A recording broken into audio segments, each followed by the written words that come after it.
Molto brevemente, la macchina che vediamo qua è la macchina che usiamo per i test sperimentali, la più piccola. Questa macchina esiste in diverse misure, quindi con diverse capacità sia di carico che di lavorazione.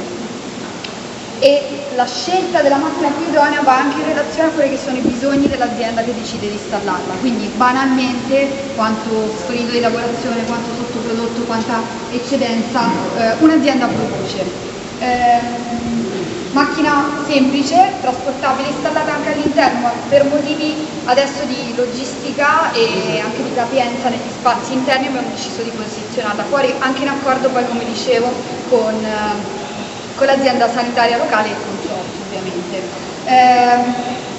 Dimostrazione non del tutto pratica perché abbiamo evitato proprio anche per questioni sanitarie, ma tra l'altro il carico del prodotto che arriva non aggiungerebbe come dire, nessuna informazione particolarmente utile. Il prodotto viene convogliato qua, qui c'è una tramoggia di carico che si apre tranquillamente. Nelle macchine di dimensioni più grandi ovviamente il carico è automatico, ma può essere adattato in maniera automatica anche qui con dei braccetti sollevatori e un sistema di ribaltamento automatico. Questo sempre per essere anche corretti nei confronti delle parti sulla sicurezza del lavoratore e via dicendo.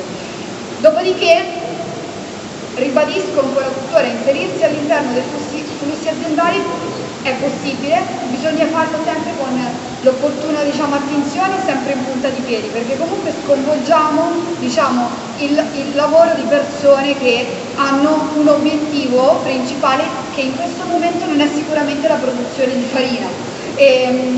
Quindi carico della macchina, in questo caso stiamo lavorando il granchio blu per intero, quindi non c'è nessun tipo di separazione tra polpa e carapace, ma perché la macchina sarebbe in grado anche di lavorarlo, di trasformarlo separatamente, cioè o il carapace o la polpa, e anche in tempi diversi, ma in questo momento c'è bisogno di assorbire tutta quella parte che non viene venduta per alimentazione umana. Un giorno in cui magari il consorzio o altre industrie dell'ittico o in generale anche altri consorzi dovessero iniziare anche la preparazione di appunto preparazioni multi-ingredienti dove magari trasformano e utilizzano solo la polpa di granchio, sarà possibile anche trasformare solamente il prodotto di scarto, quindi il sottoprodotto che è solamente il carapace in quel caso. La macchina ha un pannello di controllo, parliamo di industria 4.0, quindi assolutamente monitorabile anche da remoto dagli operatori presenti da remoto. L'operatore qua presente il logo, l'unica cosa che deve fare è avviare la macchina premendo su start, quindi veramente un meccanismo semplice e che richiede anche logisticamente poco tempo, molto breve.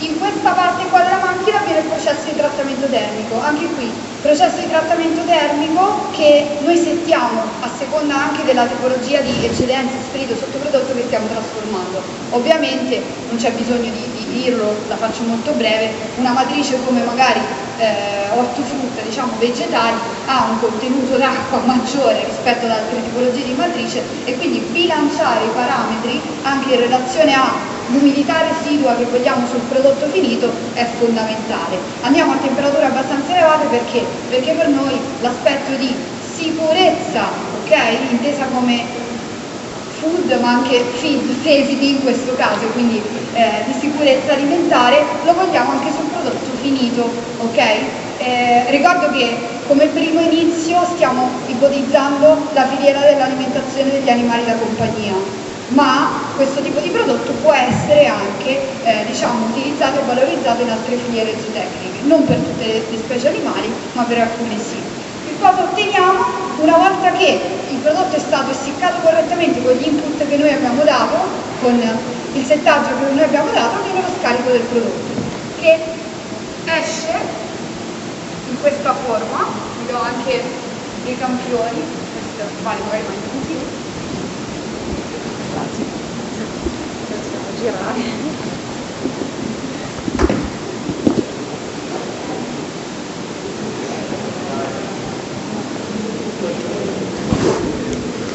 Fondamentalmente lo stiamo studiando come integrazione per l'alimentazione animale e lo stiamo studiando nella sua forma stabile, conservabile anche a lungo, non deperibile rispetto al granchio d'acquario, diciamo, fresco, per l'estrazione anche di componenti nutraceutiche, bioattive, che possono avere poi un risvolto all'interno di altre filiere, non solo quella dell'alimentazione animale, perché ovviamente non esiste solo quello. Come dicevo, l'approccio deve essere multidisciplinare per